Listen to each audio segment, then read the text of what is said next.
What's going on, everybody, and welcome back to a brand new episode on my channel. As always, I'm Jay, and guys, today I'm talking about something that has me deeply disturbed here. The fact that Hollywood Reporter has reported the details of the upcoming Power Rangers reboot at Paramount, at least according to their preliminary talks. And guys, it's not looking good. So long story short, the Hollywood Reporter broke a news story about how the new series of Power Ranger films, or the new film, is going to be a reboot. But some of the details irked me, just a tiny bit. Power Rangers Reboot in the works with creator of It's the End of the Effing World exclusive. It's Morphin' Time for Jonathan and Twistle. The filmmaker, perhaps best known for creating the Netflix series The End of the Effing World, is taking on Power Rangers, a new version of the colorful family adventure franchise, this time set out at Paramount. I don't even know what that is. In 2017, Lionsgate produced and released a feature that rebooted the title, making it less kid-friendly and giving it a more brooding young adult edge. The pick bombed, grossing only $142 million worldwide on a budget of $100 million, and plans for a series of films were scrapped. Well, no shit, the movie sucked. Now in Paramount's court, Power Rangers is getting rebooted once more in a way that hopes to return the franchise to its roots. The story is said to involve a time travel element that brings the kids to the 1990s, and in a Back to the Future fashion, they have to find a way to get back to their present. No! The Power Rangers reboot in 2017 was my generation's Phantom Menace, okay?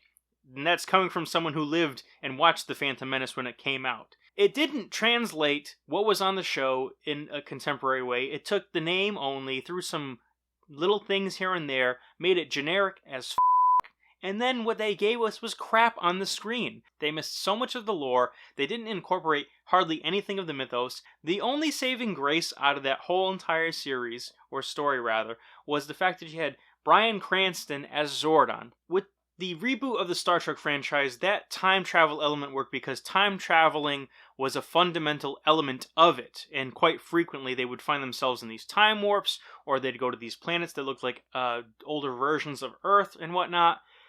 When we're talking about Power Rangers, the only time travel element they ever had was a snippet right before the Zeo series, where they ended up making every cast member a kid again, and they sent them in the past to do some bullshit stuff to find the Zeo crystals. Look it up on Wikipedia. I don't really have time to explain it. But essentially, time travel is not in the repertoire of Power Rangers. Stop doing this time travel bullshit and using that as a crutch. If you're gonna make it a period movie, make it set in the 90s. Commit to it. Be like Dope. That movie was actually cool, and it was a period piece. Or like some of these other films. Don't half-ass it and say, oh, it's a time travel thing. And get this, guys.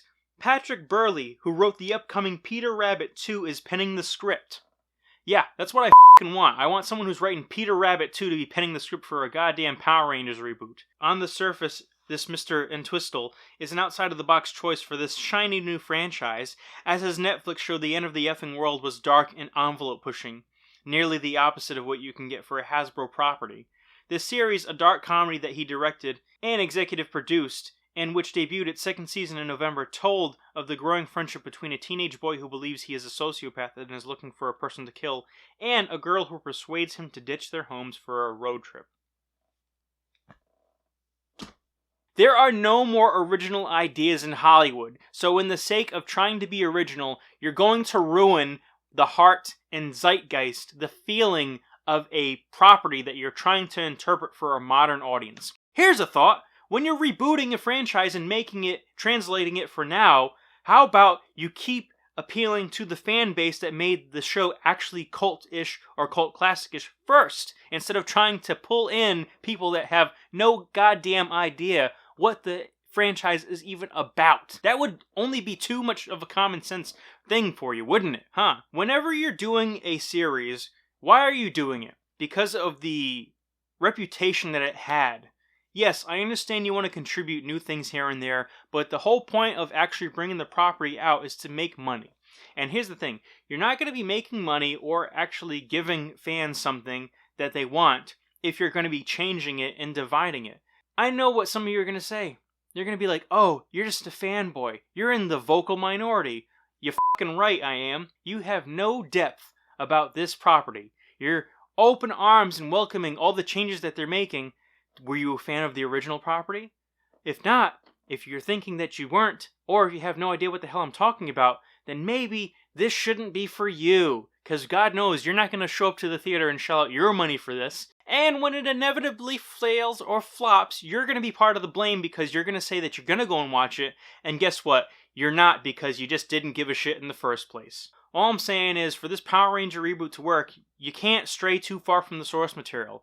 I don't need this long, drawn-out time travel bullshit story. Just give me a story about the 5 teenagers with attitudes, throw some Tommy in the mix in the sequel, have Lord Zed come on through later, have them fight, have them actually fight and show off some cool damn moves, have them throw out their dinosaur calls, have them transform, have them morph, have them do all the things that they did in the show.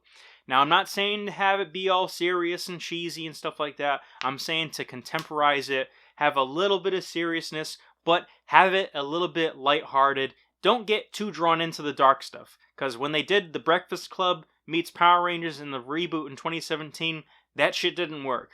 And put simply, we don't need that. We don't need damaged teens. We don't need someone doing this and flip-flopping all the mythology of the Power Rangers. Keep it simple. Look to the stories in the show for your inspiration. Take it up a notch, and then you'll have a successful formula. Let me know what you guys feel about this news. Like I said, I'm passionately upset about this news, and if this is where they're going, please spare me the suffering. Don't even bother. Just stop, rewrite everything, take it back to the drawing board, and then come back with some better, stronger story material. But all in all, guys, that's all the time that I have for today. Just wanted to give you my thoughts and opinion on that. And guys, let me know what you think about it. Like, comment, and subscribe. And as always, guys, I'm Jay. So until next time, take care.